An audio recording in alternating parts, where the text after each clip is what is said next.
Parents से, specially school going kids के parents से आज एक बात कहना चाहता हूं, भूल के भी अपने बच्चे के लिए कभी क्लैप मत करना। आप बोलेंगे पाटनी साहब ये कौन सी सलाह है, क्लैप मत करना? अरे बच्चे के लिए क्लैप नहीं करेंगे तो किसके लिए करेंगे? ये क्लैप बहुत डेंजरस है, क्योंकि ये क्लैप आपके एक्स्ट्राऑर्डिनरी बच्चे को ऑर्डिनरी बना देगा। ये मैं नहीं कह रहा हूं, दुनिया भर के चाइल्ड साइकेट्रिस्ट कह रहे हैं, साइकोलॉजिस्ट कह रहे हैं। क्या है क्लैप? क्लैप का पहला सी कंपैरिजन, तुलना। बच्चे ने कुछ भी किया, सबसे पहले घर में तुलना। घर में गलती से अच्छा कर गया तो पड़ोसियों से तुलना, पड़ोसी से अच्छा कर गया तो बस स्टॉप पे जाकर दूसरी मैडम से तुलना, दूसरों के बच्चों से तुलना, वहां अच्छा कर गया तो ट्यूशन क्लासेस में तुलना, और वहां भी अच्छा कर गया तो स्कूल में तुलना, और सेकंड आ गया तो फर्स्ट क्यों नहीं आया इसकी तुलना, और पढ़ाई में फर्स्ट आ गया तो ड्राइंग में क्यों नहीं आया, पेंटिंग में क्यों नहीं आया, सिंगिंग में क्यों नहीं आया, स्पोर्ट्स में क्यों नहीं आया, वहां तुलना। कितनी तुलना बर्दाश्त करेगा आपका बच्चा?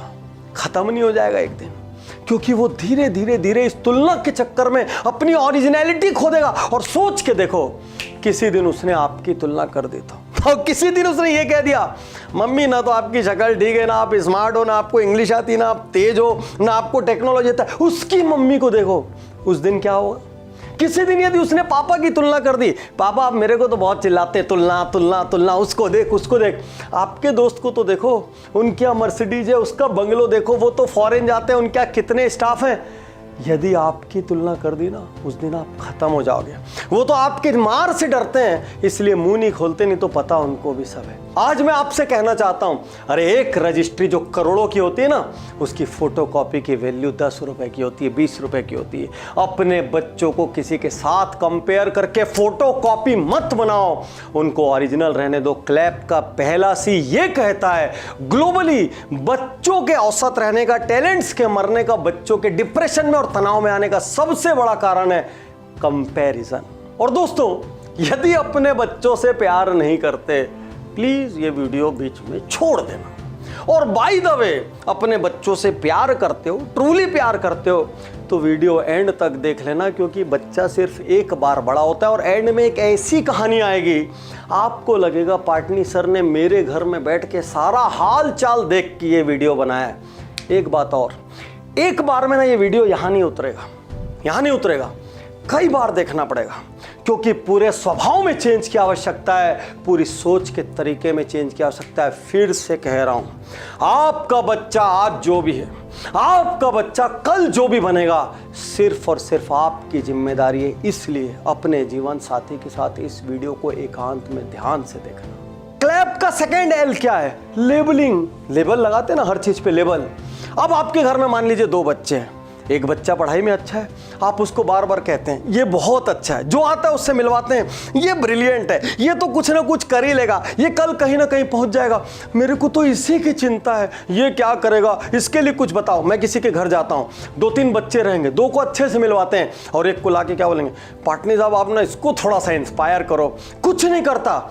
और उसको जब मैं कोने में ले जाके पहला सवाल करता हूँ, बेटा क्या क्या चीज़ में अच्छे हो, वो 10 चीज़ अच्छी बताता है। खाली पढ़ाई में हो सकता है उसका इंटरेस्ट कम हो, लेकिन आपका पैरामीटर, आपकी यार्डस्टिक खाली और खाली पढ़ाई है। धीरे धीरे आप लेवल लगाते जाते, तू ऑर्डिनरी है, तू कुछ नहीं कर पाएगा, तुमसे कुछ नहीं हो पाएगा, तुम इसी लायक हो, तुम गधे हो, तुम गंवार हो। और एक बच्चे को आप दूसरा लेवल लगाते हैं, ये ब्रिलियंट है, ये कुछ ना कुछ कर लेगा, ये एक दिन जरूर बनेगा, इसके ऊपर हमको गर्व है, इसको तो देखना ही नहीं पड़ता, ये अपने आप पढ़ लेता है। दोनों बच्चे अपना अपना लेवल सही करने में जान झोंक देते हैं, और जाने अनजाने एक बच्चा सक्सेसफुल हो गया, एक ऑर्डिनरी रह गया। इसके सिर्फ और सिर्फ जिम्मेदार आप हैं, क्योंकि आपने वो लेवल लगाया जिस लेवल की वजह से वो वैसा बन गया। अरे बार बार तो एक पौधे को भी गालियां दोगे तो पौधा भी मर जाता है, और आप एक बच्चे को बार बार इतना सुनाते हैं, सुबह से रात तक सुनाते हैं, वो बच्चा खिलेगा? अरे कभी नहीं खिलेगा। आज अभी इस क्षण से मैं कहना चाहता हूं, लेवल लगाना बंद कीजिए। यदि वाइफ लेवल लगा रही है तो हस्बैंड को रोकना होगा, हस्बैंड लेवल लगा रहा है तो वाइफ को रोकना होगा, नहीं तो कल के दिन दोनों मिलके अपने बच्चे को खत्म कर देना, उसको औसत बना देना, उसको ऑर्डिनरी बना देना, उसको मीडियोकर बना देना। क्लैप का तीसरा ए, एस्पिरेशंस, लक्ष्य। किसके एस्पिरेशन? बच्चे के? नहीं, माँ बाप के। जो माँ बाप नहीं कर पाए वो सब बच्चों से कराना है। अभी समर हॉलीडे शुरू होंगे, आप क्या करेंगे? आप पता करेंगे किसका किसका बच्चा कौन सी कोचिंग में जा रहा है, कौन कौन सी हॉबी क्लासेस कर रहा है, कौन कौन से स्पोर्ट्स सीख रहा है। रेस लगा देंगे, रेस। मम्मी को अलग जगह भेजना है, पापा को अलग जगह भेजना है, दादा दादी को अलग जगह भेजना है, कॉलोनी सोसाइटी सभी उस बच्चे में योगदान रखते हैं, वो भी बताएंगे ये करा लो, ये करा लो, ये करा लो। और आप बच्चे का एक टाइट कैलेंडर बना देंगे। खेलने ही नहीं दिया, आपने अपनी एस्पिरेशंस का बोझ उसके ऊपर डाल दिया। अरे कभी तो समझा होता उसका स्किल सेट क्या है। और सबसे बड़ी बात तो ये कि समझोगे भी कैसे? बायोलॉजी की वजह से आप पेरेंट तो बन गए, बच्चे को पैदा कर दिया, और बड़ा कैसे करना है इसका तो कोई नाम है नहीं, किसी ने सिखाया नहीं। घर में आज सुबह बैठा था मैं, कोई पार्सल आया, जैसे ही खोला तो यूजर मैनुअल निकला, और यूजर मैनुअल देखते बाद जोर की हंसी आई मुझे, क्योंकि एक वॉशिंग मशीन, वैक्यूम क्लीनर, एक माइक्रोवेव ओवन, सबके साथ यूजर मैनुअल आता है। लेकिन एक बच्चे को बड़ा करने का कोई यूजर मैनुअल नहीं है। कैसे भी बड़ा करो, अरे बच्चे ऑर्डिनरी बनते हैं ना तो आप जिम्मेदार हैं। यदि बच्चे का टैलेंट खत्म होता है तो आप जिम्मेदार हैं, वो जिद्दी होता है तो आप जिम्मेदार हैं, वो आपकी नहीं सुनता तो आप जिम्मेदार हैं, वो टेक्नोलॉजी मोबाइल कचरे में पूरा दिन बिताता है तो आप जिम्मेदार हैं, क्योंकि आपने सही तरीके से पेरेंटिंग नहीं की। और समर आ रहा है और आप अपने बच्चे को अपनी एस्पिरेशन की चक्की में पीसने वाले हैं। उसी को रोकने के लिए सालों साल बाद मैं अपना बहुत फेमस प्रोग्राम पावर पेरेंटिंग लेकर आ रहा हूं। हस्बैंड और वाइफ यानी कि मम्मी और पापा को एक साथ ज्वाइन करना होगा, क्योंकि यदि आपने बच्चों को बड़ा करने का रोड मैप नहीं बनाया तो आप जिम्मेदार हैं। आप घर बनाते हैं तो 2500 मीटिंग करते हैं, आप फॉरेन घूमने जाते हैं तो कई कई दिन बैठ के प्लानिंग करते हैं। अरे क्या इतनी प्लानिंग मम्मी पापा ने बैठकर बच्चे के लिए की? क्या ये तय किया कि घर में लैंग्वेज के मिनिमम एथिक्स क्या होंगे? क्या ये तय किया कि कौन कौन सा नो कॉम्प्रोमाइज जोन होगा? क्या ये तय किया मिलके कौन कौन सी क्वालिटीज हमको नर्चर करनी और कैसे करेंगे? छोड़ दिया, अपने आप बड़ा होने के लिए छोड़ दिया, केवल जरूरतें भर दी उनकी और अपने आप बच्चे बड़े होते गए। खर्चा कर दिया, अच्छे स्कूल में डाल दिया, अच्छे ट्यूशन में डाल दिया, बस उसके बाद पीछे खड़े होकर देखते रहे। ऐसे नहीं बनते एक्सेप्शनल बच्चे। एक्सेप्शनल बच्चे कैसे बनते हैं, उनका सबकॉन्शियस मेथड क्या होता है, कैसी नर्चरिंग होनी चाहिए, ग्लोबल पेरेंट रोड मैप क्या चीज है, ये सब कुछ मैं बताऊंगा। हस्बैंड वाइफ जीवन साथी के साथ पावर पेरेंटिंग में जरूर आना, क्योंकि बच्चे सिर्फ एक बार बड़े होते हैं, बार बार नहीं। मकान 10 बार बना सकते हो, गाड़ी 50 बार खरीद सकते हो, कपड़े सैकड़ों बार खरीद सकते हो, बच्चा सिर्फ एक बार बड़ा होता है। चूक हो गई ना, जीवन भर पछताओगे। इतिहास गवाह है, उस प्रोग्राम में 50% लोगों की आंखों से आंसू गिरते हैं, काश हमने सही अपब्रिंगिंग की होती। और क्लैप का आखिरी पी सबसे इंपॉर्टेंट कहानी है, छोड़ना मत, बहुत जरूरी कहानी है। क्लैप का सबसे इंपॉर्टेंट पी पर्सपेक्टिव। बच्चा स्कूल से घर आया, मम्मी ने खाना वाना खिलाने के बाद पढ़ाना शुरू किया। बच्चे से पूछा, बेटा यदि मैं तुमको एक चॉकलेट दूं, उसके बाद एक चॉकलेट और दूं, उसके बाद एक चॉकलेट और दूं, तो तुम्हारे पास कितनी चॉकलेट होगी? बच्चे ने सोचा, बोले मम्मी 4। मम्मी का दिमाग खराब हो गया, तमतमा गई। अभी कल मैथ्स पढ़ाया, इतने दिन से मैथ्स की ट्यूशन जा रहा है, फिर से पूछ रहे हो। ध्यान दो, बिल्कुल पढ़ाई में ध्यान दो, इधर उधर मत देखो, टीवी नहीं देखो, इधर मेरी तरफ सुनो, मैं क्या बोल रही हूं, इधर ध्यान दो। ओके मम्मी, यदि मैं तुमको एक चॉकलेट दूं, उसके बाद फिर एक चॉकलेट दूं, और उसके बाद फिर एक चॉकलेट दूं, मिला के कितनी चॉकलेट होगी? बच्चे ने सोचा, मम्मी 4। मम्मी ने डायरेक्ट एक झापड़ मारा।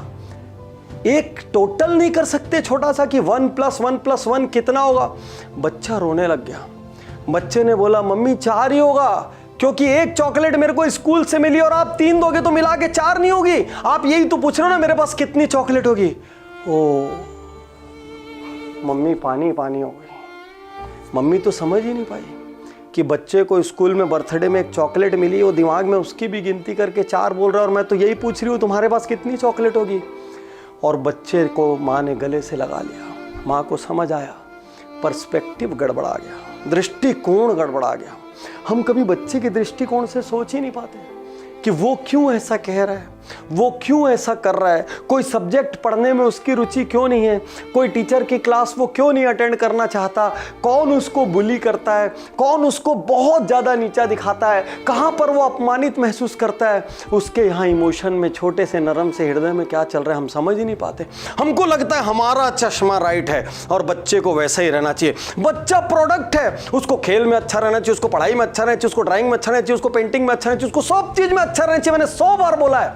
अरे क्या प्रोडक्ट है, क्या प्रोडक्ट है? और 25 चीज में अच्छा रह लेगा तो 25 कैरियर बनवा दोगे क्या? तब भी तो कैरियर एक ही रहेगा। एक बार बच्चे के पर्सपेक्टिव से हर माँ बाप को देखना होगा, क्योंकि आपका पर्सपेक्टिव अलग है, उसका पर्सपेक्टिव अलग है, आपके सोचने का लेवल अलग है, उसके सोचने का लेवल अलग है, आपका एक्सपोजर अलग है, उसका एक्सपोजर अलग है। कई माँ बाप अपने बच्चे को कहानी सुनाते रहते हैं, अरे तुमको देखो, तुमको मैंने साइकिल की जगह बाइक दिलाई, इतनी कम उम्र में तुमको मोबाइल दिलाया, तुमको इतनी बड़ी स्कूल में भेजा, कॉलेज में भेजा। अरे उसकी गलती है क्या? आप सक्षम थे, आपने भेजा, और आपके मम्मी पापा ने आपको नहीं भेजा, इसमें उसकी क्या गलती है? आप बार बार बोलते हो अरे हमको तो कुछ नहीं मिला, हम साइकिल से 20-20 किलोमीटर जाते थे, हम तो सरकारी स्कूल में पढ़े थे। अरे आपके पापा ने नहीं कमाया, हम अपने पापा से जाके शिकायत करो। उसके पिताजी कमा रहे हैं, वो मजे कर रहे हैं, उसके जमाने में जो चीज़ है उसको एंजॉय कर रहे हो। तुम्हारे जमाने में मोबाइल था ही नहीं, तुम क्या मोबाइल चला लेते? तो अपनी दकियानुसी चीज़ों से बाहर आओ, पर्सपेक्टिव समझो, है पर्सपेक्टिव समझो। अब अपने बच्चे को बोलोगे कुछ गलती करोगे तो भगवान जी नरक में कढ़ाई में तलेंगे। आपका बच्चा इतना तेज है, पूछ लेगा कौन से ब्रांड के ऑयल में तलेंगे, हैं? आप बोलोगे चिड़िया आसमान में क्यों उड़ रही है, भगवान उड़ा रहे हैं, वो आपको बैठ के साइंस समझा देगा। आप बोलोगे आसमान नीला क्यों है, भगवान जी ने स्याही फेंक दी, बोलेगा बकवास मत करो पापा, इसलिए नीला है। ये आज का बच्चा है, आपको इसको संभालने के लिए नेक्स्ट लेवल पर जाना पड़ेगा। इसीलिए जितनी बच्चे को कोचिंग की जरूरत है उतनी ही आपको भी कोचिंग की जरूरत है। मेरे दोस्त, आज के बाद अपने बच्चे के लिए ये वाला क्लैप मत करना, ये वाला जितना करना हो कर लेना, ये वाला क्लैप मत करना, कंपैरिजन मत करना, लेबलिंग मत करना, अपने एस्पिरेशन मत थोपना, और अपना पर्सपेक्टिव तो बिल्कुल मत लगाना, उसके पर्सपेक्टिव से दुनिया देखने का प्रयास करना। और ये महायज्ञ है, देश की अगली जनरेशन को सुधारने का महायज्ञ, और उनको सुधारने के लिए माँ बाप को सुधारना पड़ेगा। एक मटकी टेढ़ी बनी तो मटकी का दोष नहीं, वो कुम्हार ने थाप ठीक से नहीं दी इसलिए मटकी टेढ़ी हो गई। याद रखिए, आज से अभी से क्लैप बंद करना है और इस समर में अपने बच्चे को जीने देना, अपनी मिक्सी में मत पीसना। शुक्रिया, धन्यवाद, थैंक यू। मैं तैयार हूँ, मैं तैयार